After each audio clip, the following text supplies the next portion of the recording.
అందరికీ నమస్కారం. నిజంగా బైకర్ మూవీ నేను త్రూఅవుట్ శర్వానంద్ గారు చెప్పినట్టు డే 1 డిస్కషన్ నుంచి అలా ఆ మూవీతో ట్రావెల్ అవుతూనే ఉన్నా. ఎవ్రీడే నేను షూటింగ్కి వెళ్ళా, వాళ్ళు పడ్డ ప్రతి కష్టం చూసా, అభి పడ్డ కష్టం చూసా, అసిస్టెంట్ డైరెక్టర్స్ ఎంత కష్టపడ్డారో చూశాను.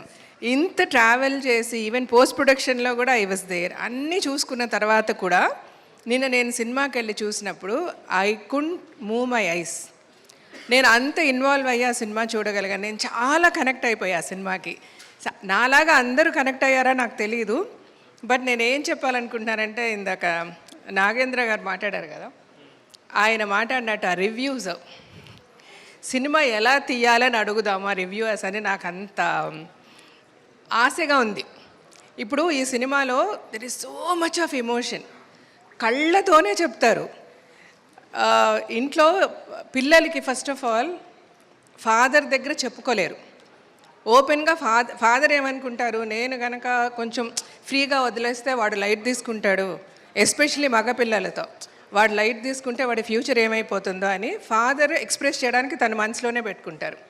అటు సన్ దగ్గరికి వచ్చేసరికి అయ్యో నేను ఫాదర్తో చెప్తే ఫాదర్ ఏమనుకుంటారో ఇలాగ అనుకునే వాళ్ళిద్దరి మధ్య ఒక డిఫరెన్స్ వచ్చేసింది.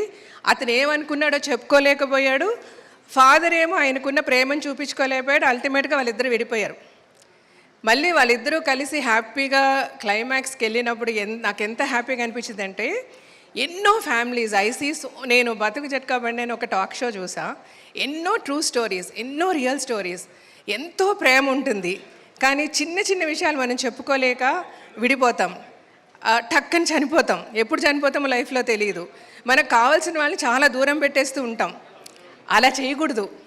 ఏదున్నా ఓపెన్గా మాట్లాడేసింది. ఇదే కనుక సినిమాలో శర్వా గారు నాన్న నాకు ఈ అమ్మాయి నచ్చిందని చెప్పుంటే డెఫినెట్గా ఫాదర్ రాజశేఖర్ గారు ఓకే అనేవారు.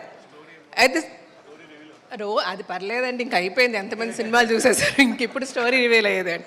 సో ఇలాగ సో మెనీ థింగ్స్ నాకు ఈ సినిమా చూసినప్పుడు అనిపించింది అంట. హ్యాపీగా మాట్లాడేసుకోండి అందరూ. మనలో మనం ఎవరికి గొడవలొద్దు, ఎవరిని దూరం పెట్టద్దు, అందరూ సంతోషంగా ఉండాలి. సంతోషంగా ఉంటే చాలా హ్యాపీగా ఉంటుంది. This is what I felt about biker. There is so much of emotion, there is so much we should say. దీనికి ఈ రివ్యూస్ ఏమంటే ఏది పడితే అది మాట్లాడదు. అంటే మనం బాగా డ్రామాటిక్గా సినిమా తీస్తే అబ్బా మెలో డ్రామా అంటారు. అలా కాదు, స్టైలిష్గా తీస్తే ఏం చెప్పారు డెప్త్ లేదంటారు. సో ఇవేవి నమ్మకండి. Please go to the theatres. థియేటర్లో సినిమా చూడండి, మీ రివ్యూ మీరు ఇవ్వండి మాకు. దట్ ఈజ్ అంటే ఎంత కష్టపడి సినిమా తీస్తాము, ఎంత ఖర్చు పెడతాము. సో మీ రివ్యూ మాకు కావాలి. This is what I want to request the audience. Thank you so much.